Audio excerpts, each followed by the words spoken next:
As a kid, my hearing was terrible. When I say terrible, I mean really bad. I was actually considered hard of hearing and had to be taught sign language throughout a lot of my early school years. I feel lucky now that my hearing has improved, but I always remember, now as an adult, how nice the silence could be. I consistently feel like our brain can go on sensory overload, or that our senses can deceive us, and I wish that was the case in this story. However, I learned hard and fast that sometimes the shit you hear is, in fact, exactly what you think it is.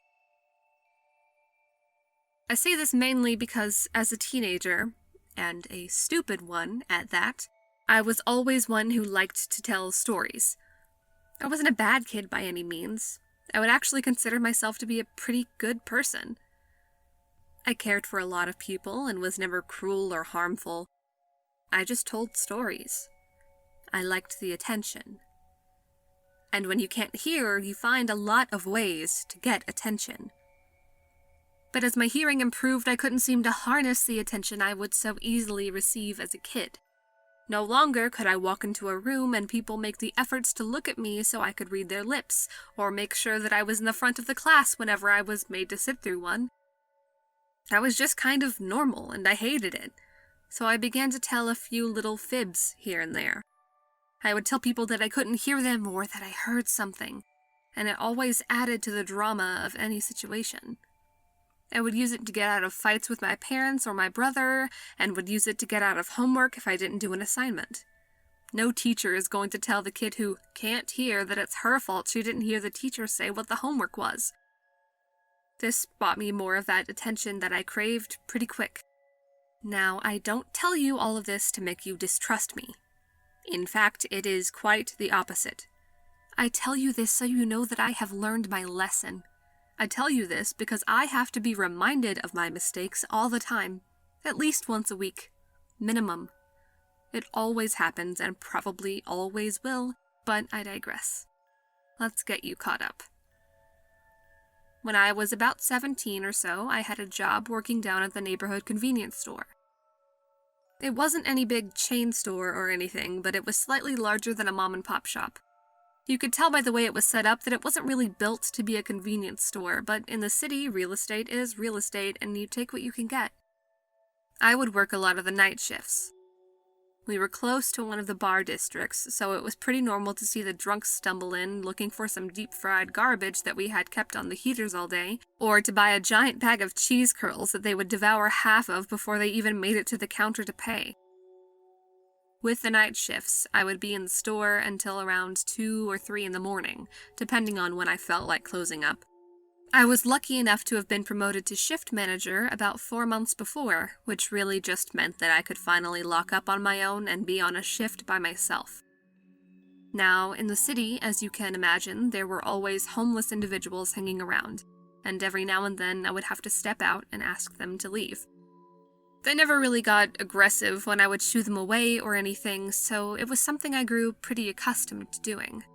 Like I said, not often, but regularly enough. With this being the case, I grew to know the faces of most of the loiterers who would stand outside the store and beg for change. The majority of them weren't that bad, and would just sit with their sign, not bothering anyone. I didn't mind them too much, and would leave them alone for the most part. I only had to step up if they would start bothering the customers. I remember it was a pretty chilly morning, probably about 2:30 in the morning, but it was a weekday, so the bars weren't really slammed. I had a few people stumble in and buy a few things. I remember there was a guy walking in with a girl, obviously trashed, who still had vomit on the corners of her lips. He bought condoms. It made me feel queasy. That's not important to the story, it's just a detail I recall pretty distinctly about that morning. I finished mopping up the floor and put all the cash into the safe before walking around the shop to check for any straggling customers. Once I saw it was clear, I grabbed my bag of street clothes I had changed out of at the beginning of my shift and headed out the door, hitting the lights behind me. I don't remember exactly which corner it was, but I know it was one that led into one of the hundreds of alleyways in the city. All I remember is being scared to death, but I still stopped walking for 2 seconds, Mind you, that is still damn near 3 in the morning to light my cigarette. It's a bad habit, I know. All of a sudden, I feel something heavy land on my foot. It made me jump back, and I looked down to see a woman crawling out of the alley wearing nothing but rags. Her dark hair was a mess, and her skin was incredibly pale. She looked sick, but not the kind of sick you would expect from one of the homeless around here. She didn't look like an addict or like she was on a bad heroin binge or anything. She just looked sick. Or hurt. Or both.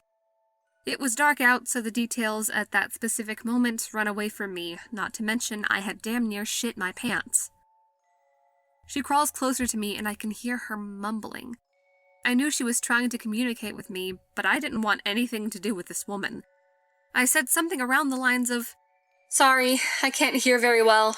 Have a good night," and tried to walk away. She screamed as I started down the street. I turned around and she was looking up at me, her cheek laying on the cold concrete, her mouth slightly open. She mouthed the words, "Help me," keeping her eyes on me the entire time.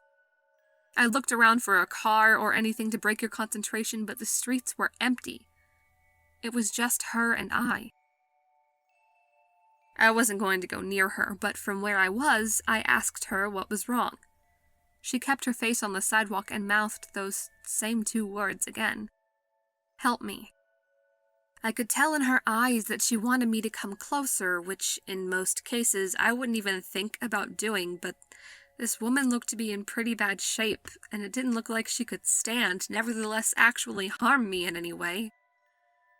I slowly approached her and asked her again what was wrong. She mouthed the words again. "Ma'am," I said to her, "how do you want me to help you exactly?"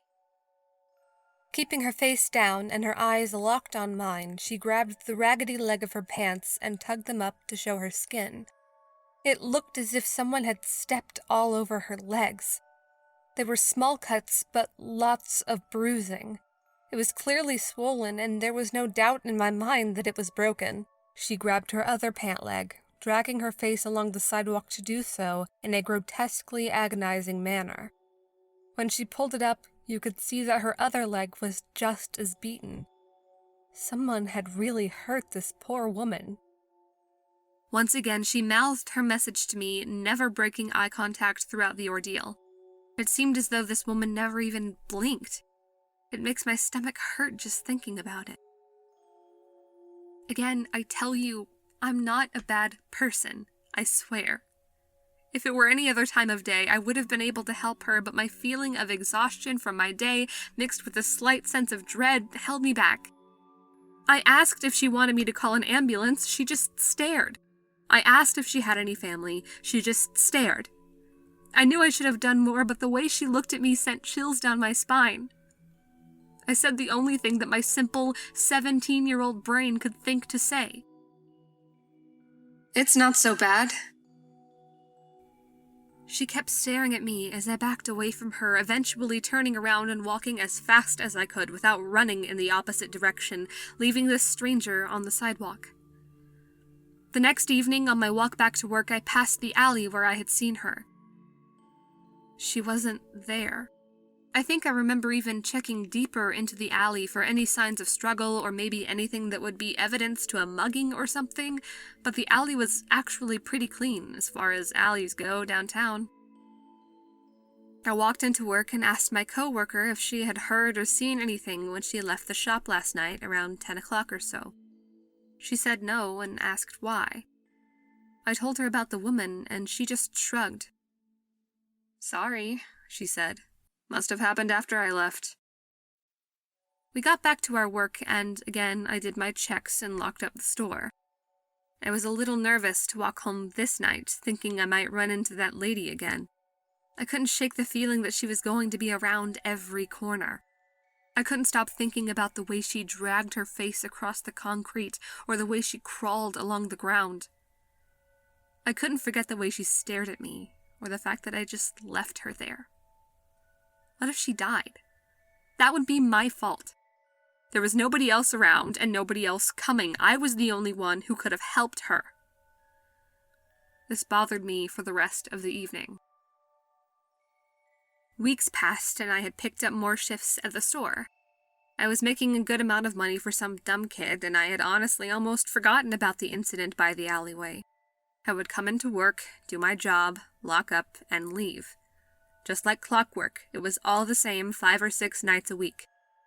I don't remember how long it was after the incident that it started happening, but I know she had been out of my mind for a while when it did, so it had to have been a while. I recall walking home, just as always, when I thought I heard a noise. I wasn't sure what it was, so I just kept moving, but I know I was definitely more alert after that, as you could imagine at 3 in the morning when you're walking by yourself. I hear it again, and it sounded like a voice. It was very unclear, so I couldn't make out what it was saying, but I figured I was probably just tired, so I kept on walking. Along my walk, there are these giant glass windows, the kind that look reflective so you can't see into them, like the ones that you would see on some street-level offices and such. I never paid them much mind at all, but for some reason that evening, I turned my head and looked at the reflection. I could see myself and the buildings on the other side of the street, but laying there in the middle of the road was the woman, her face on the ground staring directly at me in the reflection. I quickly jump around to find her, but when I peered into the street, the fucking lady was gone, just vanished. I looked in the mirrored glass once more to see the streets were empty.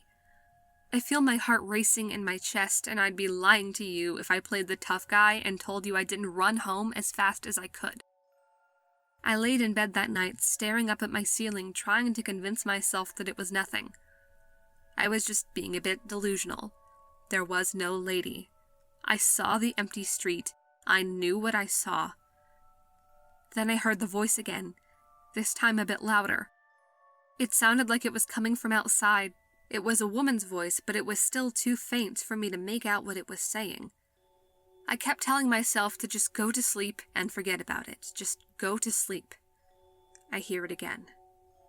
Go to sleep. Again. Go to sleep. I try my best to ignore it, but my curiosity and fear made my ears perk up, but I still couldn't make out the words. It keeps repeating, and I turn my television on to drown it out. That works well enough for me, and I eventually fall asleep. That night must have been a Friday, because I know my mom was home when I woke up around noon the next day. My television was still on and louder than what it normally was. I always had to have the TV volume up higher due to hearing loss, which is an honest truth. No bullshit about that one. The television was always a tough thing for me to hear, even now, as an adult. I walked downstairs and sat in the living room on the couch, next to my mom. I asked her if she had heard any voices the night before, and she just smirked. Her response was a joking, "Did you?" I told her that I thought I had, and she just chuckled to herself, telling me that maybe I didn't need to be out so late, working all the time. I smirked too and focused on whatever show she was watching at the time. I decided it was time for me to take a shower, so I made my way into the bathroom. Now, for a city home, I was always impressed with how big our bathroom was. We weren't wealthy, nor was the house itself very big at all, but the bathroom was huge. Almost too big for the house. I was standing in the shower after pulling the curtain shut for about 3 or 4 minutes when I started hearing that damn voice again. This time it seemed even louder, and this time I could make out what it was saying. It's not so bad. You know how they say that you can get a stone in your stomach? Well, this was no stone. This was Mount Rushmore. I was standing there, naked, shaking in fear. I wanted to turn my head, but I couldn't force my muscles to do so. Again, I hear it. It's not so bad. My eyes were watering by this point. I wanted to look away from the shower wall, but I was so terrified of what I thought I would see. The wall seemed to be the only safe option. It's not so bad. It was even louder now. With one burst of energy, I forcibly crank my whole body around and look out through the translucent shower curtain. There she was. Her face lay flat on the bathroom tile, her body quaking, her pant legs rolled up, and her legs still mutilated. I let out a scream louder than I ever have in my life, forcing my eyes to shut, releasing the tears to drip down my face, only to be washed away by the water spouting from the shower head. My mom banged on the door, calling my name, begging me to open up and let her in. I opened my eyes to see the floor bare, just as it was when I got in the shower. I opened the door for my mom, still shaking, and told her everything. She shook her head at me. "You need to get some rest." I yelled, saying that it wasn't rest that I needed and that I knew what I saw. She told me that I needed to stop it and get some sense. I pleaded for her to believe me, but even with my obvious fear, she didn't want to hear it. She left the bathroom and I followed quickly behind her with my towel still wrapped around me. I went to work that night, just like any other. The girl who was on the shift before me was still there, helping out a customer. I pulled her aside after the store was clear and reminded her of the woman I saw weeks ago. I told her that it was really creeping me out, and that I would appreciate it if she would keep me company that night. I didn't tell her about everything I saw because I knew that she, just like my mother, would never believe me. For some reason, she actually agreed and even offered to drive me home so I wouldn't have to walk. I couldn't have been happier to hear her say that. We kept up with our shifts until hers ended, and she went around back to change out of her uniform and into her normal clothes. For the rest of the evening, she sat on her phone or just talked with me about whatever was on her mind. I honestly couldn't tell you much of what we talked about that night. There was one part of the shift that was pretty routine, early in the morning, like 1 or so a.m., in which I needed to go back into the freezer to restock our ice cream cooler that sat up on the counter. I walked in and I felt the cold air take over. I always loved the freezer. It felt so good towards the end of a shift to just stand in the cold for a few seconds. I hear the door shut behind me as I reach for the box of frozen ice cream cones. It makes me jump, but it was nothing out of the ordinary, so I just shook my head, and I think I even chuckled a bit, thinking of how paranoid I was being. Then I heard it. "It's not so bad." I look down to see the woman at my feet. I jump back and run to the door, grabbing the cold handle and hitting the door with my shoulder. Nothing. The door was locked. I started to bang on the door with both fists as I watched the woman crawl towards me. She kept repeating the same words. "It's not so bad." I'm slamming my hands and crying for my coworker to come to my rescue. Suddenly, the door swings open and I fall onto the floor, scurrying on the ground away from the freezer. "What the hell is wrong with you?" my coworker asked me. I couldn't make out words, so I just pointed into the freezer. She looked inside. There was nothing there. "Seriously?" she yelled at me. "If this is your idea of a joke, it's not funny. Especially since I'm the one doing you a favor. Everyone is always doing you a favor. You don't appreciate any of it. That's just how you are. I can't believe people listen to you at all anymore. You're not funny. I'm going home." She walked around me, still on the floor shaking. I pleaded with her to stay, but she refused and slammed the door on her way out of the store. I was alone. I was scared. I was also very angry. I don't know where my brass balls came from, but after she left, I grabbed my jacket and I ran outside and down the street, not even stopping to lock the shop. I made my way down to the alley where this whole thing began, and I screamed. "Where are you? Where the fuck are you?" I kicked the trash can, scattering garbage across the ground. I was crying and screaming, and I didn't care who saw me or heard me. I repeated myself over and over for what seemed to be forever, but was probably, looking back on it, only 2 or 3 minutes until I heard the voice. "It's not so bad." There she was, back on the cold, hard ground. I walked up to her and yelled, "What do you want from me? Leave me the fuck alone!" "It's not so bad." "Stop it! Go away! Stop fucking bothering me! I'm sorry. I should have helped you, but I didn't. I fucking didn't. Now let me be!" Her eyes were still attached to mine, and for the first time, I saw her begin to smile. Her skin stretched and wrinkled as her lips curled up her face. She put the palm of her hand flat on the concrete and lifted her torso up. She bent her broken leg under her body, letting it crack and pop as her knee found the stone beneath her. I took a step back, horrified. I listened to her bones snap as she lifted herself to her feet. I felt urine running down my leg. I had pissed myself.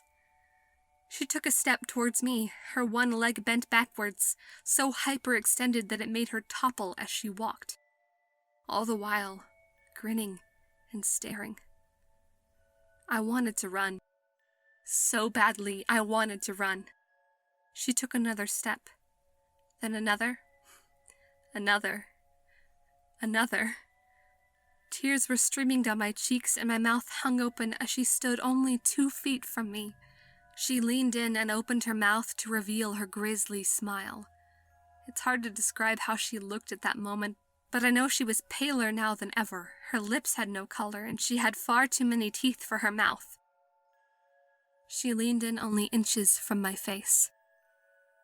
Run, damn it, run! I couldn't. She smiled still. It's not so bad. And I blacked out. I woke up, still in the alleyway, smelling of urine, right before the sun came up. I could feel my head pounding, so I knew I must have hit it when I landed. I sat up and looked around. I was alone. Thank God I was alone. I checked my body for bruises or scratches or bites or anything. Nothing. Untouched. I stood to my feet and went home. I quit my job that next day. I didn't want to ever be near that alley ever again. I never wanted to be near that city again. I moved away about a month after the incident. The incidences have slowed down now, but now and then I hear her voice at night. Those nights can be tough. Whenever it happens, I just shut my eyes and wait for it to stop. I've sort of grown used to it now, as weird as that may sound. My life is definitely very different now. No more swooning for attention. No more bullshit. No more playing stupid games to get what I want. Now that this is my life, I have learned to make the best of it. And really, it's not so bad.